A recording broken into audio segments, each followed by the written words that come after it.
काफ़ी अच्छा विकास चल रहा है ड्यूरिंग लॉकडाउन और लॉकडाउन जो राउंड चल रहे हैं, तो उसमें मेरे हल्के पेहवा में काफ़ी अच्छा विकास चल रहा है। अगर हम बात करें कई सड़कों का निर्माण जो काफ़ी सालों से रुका पड़ा था वो किया है।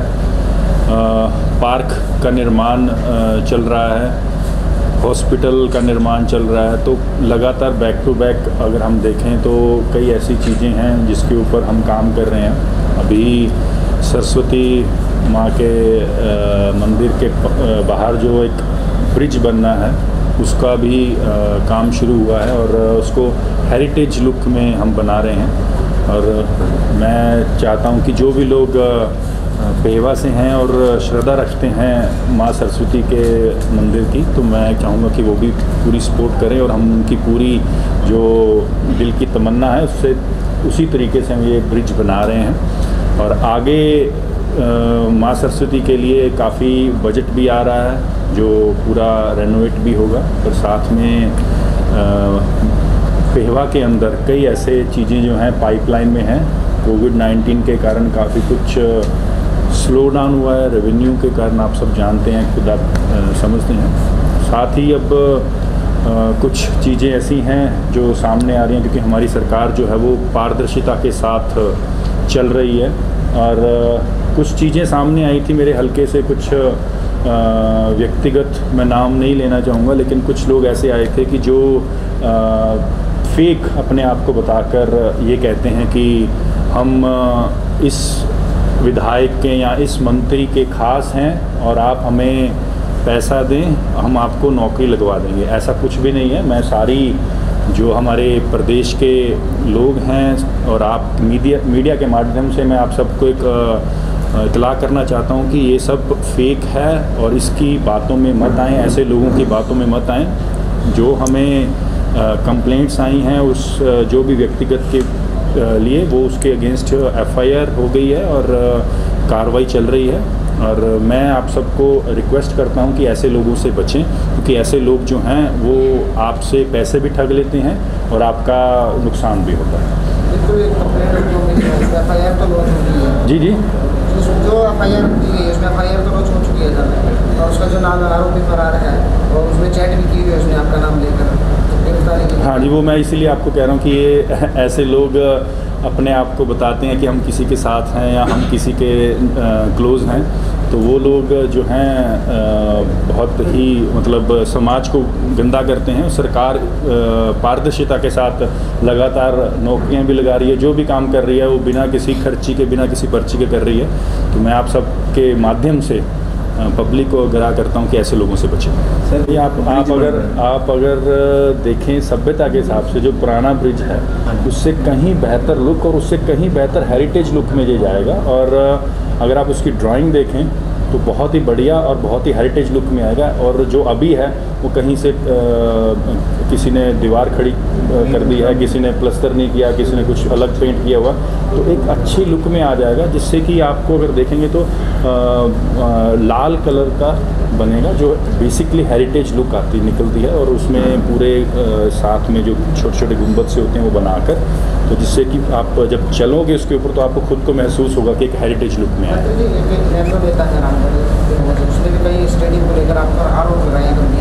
किसने दी?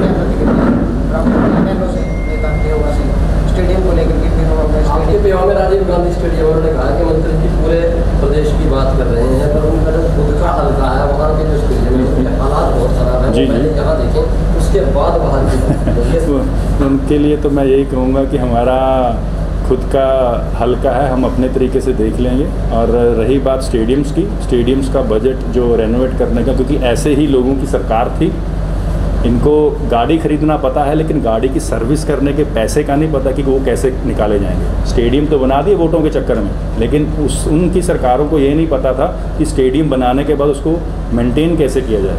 हम लोग स्टेडियम नहीं बनाएंगे, हम लोग मैदान बनाएंगे। जो स्टेडियम बने हुए हैं उसको रेनोवेट करके उसको अच्छे तरीके से रख रखाव के लिए ही चल रहा है काम, क्योंकि जो उन्होंने कई सालों से का गंद डाला हुआ है उसको हम साफ कर रहे हैं। अर्जुन रवाडी से कोच लगाने की बात की जा रही है। जी, अर्जुन रवाडी से कोच लगाने की बात की जा रही है। पॉलिसी चेंज की जाएगी। अर्जुन अवार्डीज़ को जो खिलाड़ी हैं जो गवर्नमेंट जॉब नहीं मिली उनको आप कोच लगाने की बात कर रहे हैं? नहीं, देखो ऐसा है, अर्जुन अवार्ड ही नहीं कि कई जो हमारी नर्सरीज़ हैं उसके अंदर पहले क्या था कि इंटरनेशनल प्लेयर या जिसने NIS की हो या जिसने यूनिवर्सिटीज़ के मेडल दिए हों, हमने उसको ऐड किया है। नेशनल खेले हुए और मेडलिस्ट खिलाड़ियों को भी हम आगे आने वाले समय में नर्सरियों के लिए उनको एक ऑप्शन देंगे, जिससे कि वो अपनी गेम के अपने हुनर को छोटे बच्चों में डालें, जिससे कि स्पोर्ट्स जो है खिलाड़ी ज़्यादा करें।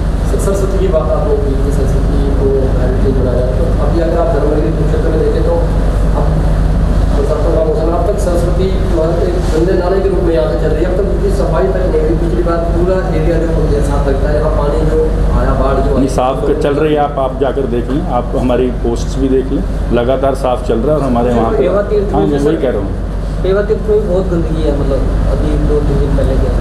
नहीं बहुत सफाई चल रही है, आप देख लें, हम लगातार उसके ऊपर काम कर रहे हैं, सफाई के ऊपर। और जो काम पेंडिंग रहता है किसी भी तरीके का पानी छोड़ने का, क्योंकि पीछे जब पानी बंद किया था बिकॉज ऑफ लॉकडाउन के दौरान, तो अभी दोबारा शुरू करके उसकी सफाई कॉन्टीन्यूसली चल रही है। सर, राजीव गांधी खेल रत्न पुरस्कार का नाम बदलने की बात की जा रही है, तो आप क्या रहे हैं? खिलाड़ी के नाम पे होना चाहिए या इनके नाम पे चलना? अगर खेल सर उसके लिए बात करते हैं कुरुक्षेत्र में, तो वो अभी तक हैंडओवर नहीं हुआ है और उससे पहले ही ट्रैक है जो टूटने लगे, तो इस बारे में आपका क्या कहना है? बिना हैंडओवर मतलब बिना हम उसको अपने स्पोर्ट्स डिपार्टमेंट को हैंडओवर लेने से पहले हम उसकी पूरी जांच करेंगे। अगर उसमें कोई कमी होगी, कोई दिक्कत होगी, तो जो बनाने वाले हैं जिनको कॉन्ट्रैक्ट दिया है, कॉन्ट्रैक्टर्स को कंप्लीट करके उसके बाद ही हम उसको लेंगे, अदरवाइज़ हम नहीं लेंगे। जी जी,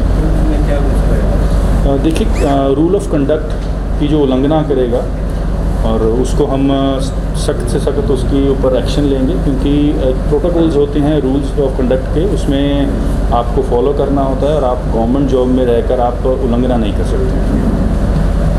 इसमें क्या कार्रवाई उनको भी सस्पेंड किया जाए, उसके ऊपर कार्रवाई चल रही है, देखते हैं उसके ऊपर उनका क्या एक्सप्लेनेशन क्या आता है। हमारे साथ जो जुड़े हुए हैं खेलों में, उनको स्टेडियम्स में हम ट्रेनिंग दे रहे हैं। वो भी ट्रेनिंग इस तरीके से जो सोशल डिस्टेंस जो हमने SOP बनाया उसके माध्यम से कि आप डिस्टेंस भी रहे, ट्रेनिंग कर सकें। जो छोटे बच्चे हैं जो हमारी नर्सरीज़ में थे, तो हमारे उनके साथ नर्सरीज़ के साथ ऑनलाइन क्लासेस भी चलती रहती हैं, ट्रेनिंग चलती रहती है, जिससे कि वो बच्चे जो हैं वो स्पोर्ट्स के साथ रहे। लेकिन जो बच्चे स्पोर्ट्स नहीं करते हैं उनका एक बड़ा विषय है, डेफिनेटली अगर वो स्पोर्ट्स में जुड़ना चाहेंगे तो उनके लिए मोस्ट वेलकम है, हम अपने प्लान में लेंगे उनको ट्रेनिंग। खेलो इंडिया को लेकर क्या तैयारियां? खेलो इंडिया को लेकर ये भी स्टेडियम्स को, जितने भी हमारे पंचकुला और आसपास के जो स्टेडियम्स हैं उसके ऊपर काम चल रहा है। और ये सौभाग्य की बात है, मैं धन्यवाद करूंगा हमारे माननीय मुख्यमंत्री जी का, जिन्होंने इतनी बड़ी हमें सपोर्ट की और खेलो इंडिया आया, क्योंकि 1966 से लेकर आज तक कोई भी ऐसी बड़ी गेम जो है हरियाणा ने होस्ट नहीं किया। तो इट्स गुड। एरिया क्या है, कितने? कि 20 गेमें होती हैं इसमें, और ये मैंने कहा जैसे पंचकुला और उसके आसपास के एरिया में रहेगा। और ये बेसिकली लगभग सारे देश के बच्चे आते हैं, और अंडर 17 और अंडर 19 के बच्चे, मतलब लड़के और लड़कियां दोनों का ग्रुप होता है। और इसमें बेसिकली लगभग 15 से 18 दिन का जो गेम्स चलती हैं, इसमें opening ceremony, closing ceremony, it's like a games जो आप अगर आप देखें स्टार स्पोर्ट्स के ऊपर DD उस पे ऊपर लाइव भी आता है उनके साथ। तो ये बहुत बढ़िया बड़े लेवल पर होता है, हम इसको कह सकते हैं कि हरियाणा इंडिया का ये ओलंपिक गेम्स की तरह है। हॉकी की तरफ की बात की जा रही है सर, चलेगा उसके ऊपर चल रहा है लगातार। CM साहब अभी थोड़ा कोविड-19 के पॉजिटिव होने के कारण दे रहे हैं, अदरवाइज हमारी कंटिन्यू उसके ऊपर चर्चा चलती रहती है, कंटिन्यू कर रहे हैं। सर हॉकी का टर्फ मांग रहे हैं कुरुक्षेत्र में शाबाद के अलावा, तो क्या रहेगा उसके क्या से आगे? हॉकी का एस्ट्रो टर्फ मांगा जा रहा है कुरुक्षेत्र शहर के लिए, कुरुक्षेत्र जिले में शाबाद के अलावा एक और, ये देखेंगे। और यहाँ पर खिलाड़ी हैं और साई का सेंटर भी बन रहा है, तो वो मैं सेंटर से बात करूँगा। अगर साई उसमें करती है ठीक है, नहीं तो हम उसी तरीके से, अगर उनका रिप्लाई में होगा कि हम इस पर एक्स्ट्रा टफ नहीं लगाना चाहते, तो फिर हम देखेंगे इसको यूनिवर्सिटी में यहाँ कहीं आसपास शहर के अंदर। बिकॉज मेरा मकसद वही है, जहाँ से खिलाड़ी बनते हैं वहीं पर ही हम उसके ग्राउंड के मैदान दिए जाएँ। अगर हम इधर उधर ज़्यादा दूर दे देंगे, इससे कि खिलाड़ी पहुंच नहीं पाएगा, क्योंकि घरों के बच्चों के छोटे बच्चे हैं, साइकिल पे भी जाते हैं, अगर थोड़े बच्चे हैं 2 व्हीलर पे भी जाते हैं, तो डेंजरस रहता है अगर थोड़ा दूर स्टेडियम बना दें। खादी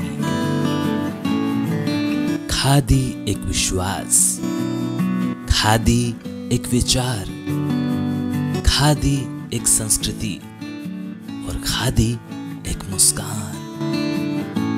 खादी जो आजादी से पहले हमारे साथ थी और आज भी है। गांधी जी का सपना है खादी। प्रधानमंत्री मोदी जी के आत्मनिर्भर भारत का विशेष हिस्सा है खादी।